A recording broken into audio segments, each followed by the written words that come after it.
प्रेम रोग।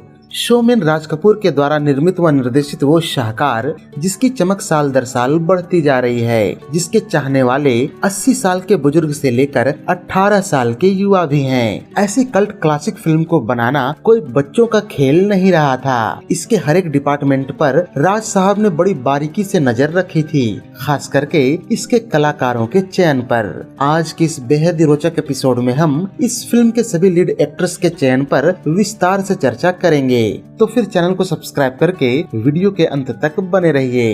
फिर कुछ नहीं है भाता जब रोग ये लग जाता, मैं हूँ प्रेम रोगी।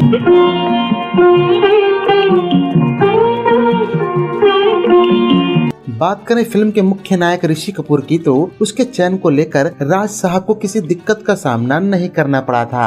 हाँ, उन दिनों ऋषि कपूर की अत्यधिक व्यस्तता के कारण थोड़ी बहुत जो डेट्स की समस्या हुई थी उसे किसी तरह सुलझा लिया गया था। ऋषि कपूर फिल्म प्रेम रोग को लेकर अपनी आत्मकथा खुल्लम खुल्ला में लिखते हैं कि मेरे पिताजी मुझे अपनी ही तरह छोटी उम्र से ही निर्देशक बनाना चाहते थे, इसी कारण उन्होंने प्रेम रोग के निर्देशन की जिम्मेवारी मुझे सौंपनी चाहिए थी, लेकिन अन्य फिल्मों में मेरी व्यस्तता ने उन्हें ऐसा करने से रोक दिया। इसके बाद पिताजी ने निर्देशन की यह जिम्मेवारी फिल्म के पटकथा व संवाद लेखक जैनेंद्र जैन को देनी चाहिए, लेकिन तब भी बात नहीं बन पाई, क्योंकि फिल्म के सिनेमेटोग्राफर राधु कर्माकर ने राज साहब के सामने ऐसा न करने के लिए धरना ही दे दिया था। दरअसल राधु कर्माकर का कहना था कि जैनेंद्र जैन को फिल्म निर्देशन का बेसिक आइडिया तक नहीं है, ऐसे में वो मेरी समेत पूरी शूटिंग यूनिट की मेहनत पर पानी फेर देंगे। खैर, मामले की गंभीरता को देखते हुए राज साहब ने निर्देशन की यह जिम्मेवारी खुद ही संभाल ली। बात करें फिल्म के लीड एक्ट्रेस पद्मिनी कोल्हापुरे के चयन की, तो यह प्रक्रिया राज साहब की पिछली फिल्म सत्यम शिवम सुंदरम के दौरान से ही शुरू हो गई थी। इस फिल्म में पद्मिनी ने जीनत अमान के बचपन की भूमिका निभाई थी और यशोमती मैया से बोले नंदलाला गीत के दौरान उनके अभिनय से राज साहब इतने प्रभावित हुए थे कि उन्होंने तभी तय कर लिया पद्मिनी को बतौर मुख्य नायक मैं अपनी अगली फिल्म में लॉन्च करूंगा। हालांकि वो अलग बात है कि बतौर मुख्य अभिनेत्री उनकी पहली फिल्म रही साल 1981 में आई आहिस्ता आहिस्ता, जिसमें उनके नायक थे शशि कपूर के बड़े बेटे कुणाल कपूर। खैर, जब सत्यम शिवम सुंदरम के बाद राज साहब ने प्रेम रोग पर काम करना शुरू किया, तो इसमें मनोरमा की भूमिका के लिए उन्होंने पद्मिनी को बुलाया तथा विधवा के गेटअप में उनका स्क्रीन टेस्ट भी लिया। इस टेस्ट के बाद राज साहब पूरी तरह आश्वस्त हो गए कि फिल्म में मनोरमा की भूमिका के लिए पद्मिनी एक सटीक चुनाव होंगी। अब चलते हैं फिल्म के मुख्य खल चरित्र रजा मुराद साहब की तरफ और जानते हैं कि ठाकुर वीरेंद्र प्रताप सिंह की भूमिका के लिए उनका चयन कैसे हुआ था।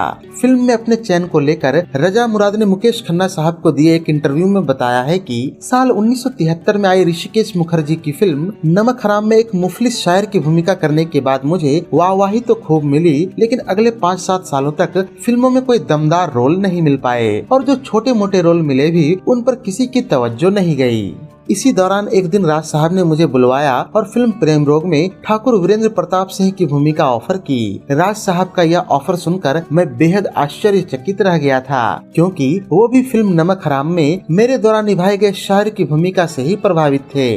उस समय मैं उनके सामने बैठा यह सोचकर हैरान हो रहा था कि आखिर एक मुफलिस शायर की भूमिका में देखने के बाद ये मुझे अपनी फिल्म में मुख्य खलनायक के रूप में कैसे ले सकते हैं। क्या मैं इस काबिल हूँ? क्या मैं इनकी उम्मीदों पर खरा उतर पाऊंगा? बताता चलूं कि इस फिल्म की शूटिंग से पहले जब रजा मुराद को ठाकुर वीरेंद्र प्रताप सिंह का गेटअप दिया गया और उन्होंने खुद को आईने में देखा, तो राज साहब की कल्पना शक्ति के वो मुरीद हो गए। बात करें फिल्म में शम्मी कपूर साहब के द्वारा निभाई गई बड़े राजा ठाकुर की भूमिका की, तो ऋषि कपूर की तरह वो भी इसकी पहली और आखिरी पसंद थे।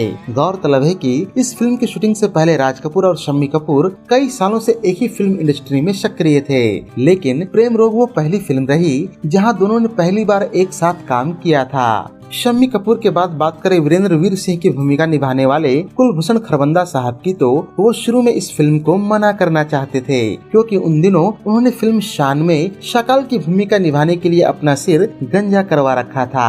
फिल्म प्रेम रोग का ऑफर जब राज कपूर साहब ने खरबंदा साहब को दिया, तो उन्होंने यह कहा कि आपके साथ काम करना किसी भी कलाकार के लिए सम्मान की बात होगी, लेकिन आप इस वक्त मेरा लुक तो देख ही रहे होंगे, क्या मैं गंजा सिर लेकर आपकी फिल्म में फिट हो पाऊंगा? इतना सुनकर राज साहब मुस्कुराए और कहा कि बस इतनी सी बात, इस समस्या को तो एक बालों की विग से भी सुलझाया जा सकता है।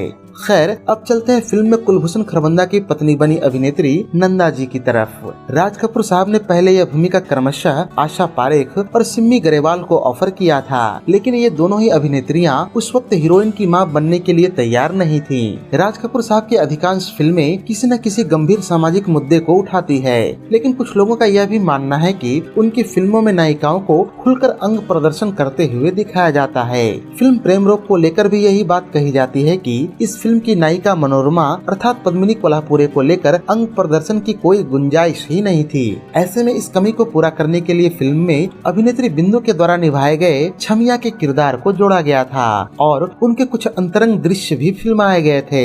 हालांकि बाद में राज साहब ने जब फिल्म की एडिटिंग शुरू की तो इसे बैलेंस करने के लिए उन्होंने बिंदु पर फिल्माए गए कई दृश्यों पर कैंची चला दी थी, जिस कारण बिंदु उन दिनों राज साहब पर काफी नाराज भी हुई थी। खैर अब बात की जाए फिल्म में कुंवर नरेंद्र प्रताप सिंह की भूमिका निभाने वाले एक्टर विजेंद्र घटके की, जिनका नाम राज साहब को उनके एक कजिन फिल्म मेकर विजय कपूर ने सजेस्ट किया था। दरअसल विजेंद्र घटके उन दिनों विजय कपूर की फिल्म परख में काम कर रहे थे और फिल्म प्रेम रोग में छोटी सी भूमिका करने के लिए इस शर्त पर तैयार हुए थे कि उन्हें बतौर स्पेशल अपीयरेंस क्रेडिट दिया जाएगा, पर ऐसा नहीं हो पाया, जिससे वो भी काफी नाराज हो गए थे। वीडियो के अंत में फिल्म के एक्टर्स के चयन से जुड़ी ये बातें भी जानना बेहद जरूरी हो जाती है कि इसकी मुख्य नायिका मनोरमा की भूमिका के लिए एक बारगी राज साहब ने उन दिनों की एक अन्य नवोदित अभिनेत्री मधु कपूर के नाम पर भी विचार किया था, लेकिन उन दिनों मधु ने राष्ट्रीय प्रोडक्शन के साथ कुछ फिल्मों का अनुबंध कर रखा था, अतः चाहकर भी वो प्रेम रोग को नहीं कर पाई। इसके अलावा फिल्म में रजा मुराद के द्वारा निभाए गए वीरेंद्र प्रताप सिंह की भूमिका शुरू में संजय खान निभाना चाहते थे और वो इसके लिए अपने चयन को लेकर आश्वस्त भी थे।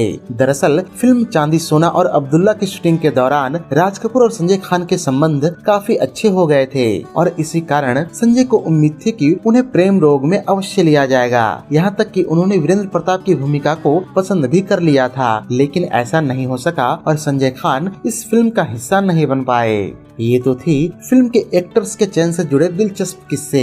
बात करें फिल्म के लीड मेल सिंगर के चयन की तो इसके लिए शुरू में गायक अनवर का चयन हुआ था और उन्होंने फिल्म के एक गीत वो प्यार था या कुछ और था को रिकॉर्ड भी कर लिया था। इसके बाद उन्होंने अपनी फीस बढ़ा ली और हर गीत के लिए 6000 रुपये की मांग करने लगे, जो कि ऋषि कपूर को बेहद ही नागवार गुजरा और उन्होंने अनवर के जगह पर सुरेश वाडकर जी को ले लिया, जो कि फिल्म के अन्य सभी गानों में मेल वॉइस बने। तो ये थी राज कपूर साहब की बेहद ही मकबूल फिल्म प्रेम रोग पर हमारी एक विशेष प्रस्तुति। उम्मीद है कि यह वीडियो आपको बेहद ही पसंद आई होगी। अगर वीडियो पसंद आई हो तो इसे लाइक और शेयर भी कर दें तथा ऐसे ही दिलचस्प वीडियोस की नोटिफिकेशन पाने के लिए चैनल को सब्सक्राइब करके बेल आइकॉन में ऑल का बटन दबा दें। धन्यवाद।